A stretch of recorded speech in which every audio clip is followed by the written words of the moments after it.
Hello, my name is Mike Ribadenera. I'm a physician at Shelby Medical Associates, and I've been asked by Pam Sharts to come speak today about exercise here at Hospice and Palliative Care of Cleveland County.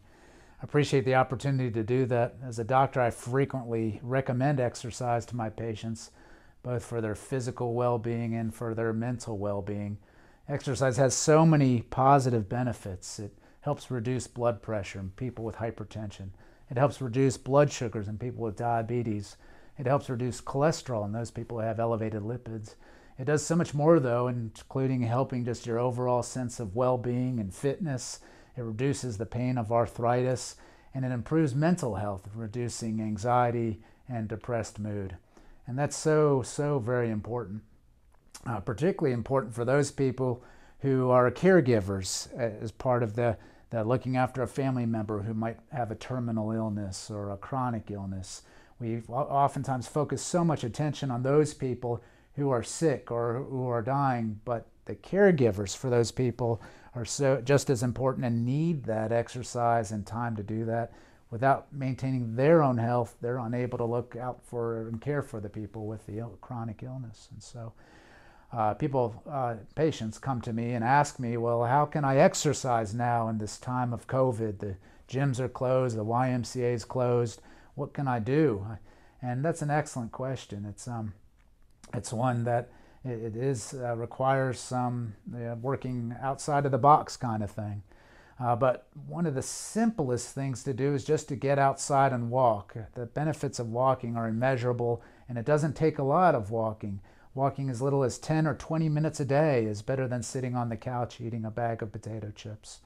And that just gets the blood rushing to the heart and to the brain and to the legs and helping all of those diseases that I'd mentioned earlier.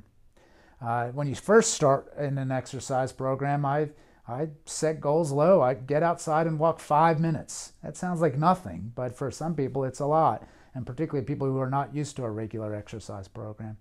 But then gradually work up. Set the goal for the next day to 6 minutes and the following day to 7 minutes. And by doing so, you'll be able to build the confidence to do that and slowly build the stamina to do that, eventually getting up to something like 20 to 30 minutes a day. Hills can be a challenge in some neighborhoods, and some folks live out on a pasture, and so it can be easier to go places to exercise and to walk. And we've got a lot of great places around the county to go. A lot of people go to the mall to walk, and I believe the mall's back open now. Gardner Webb, you can walk around the entire campus, or if you need a flatter area, just walk around the football track. A lot of the high schools have walking tracks that you can go to. The Broad River Greenway is a great place to go, and now we have the new Hanna Park, and that's a beautiful facility with both the soccer fields you can walk around and a nature trail. And along the nature trail, there's different stations that are available where you can stop and do things like push-ups or sit-ups as you try to build more on that exercise program. And so I do encourage people to slowly build up, maybe even get to 30 to 45 minutes a day in walking, and then add light weights. Now, weights are hard to come by in the stores right now, so another way to do it is this, what they call isometric exercising, just using the weight of your own body to achieve results, like doing a few push-ups, maybe 2 or 3 push-ups to start with, or doing dips, putting yourself, your hands on a chair behind you and slowly lowering yourself up and then lifting yourself back up.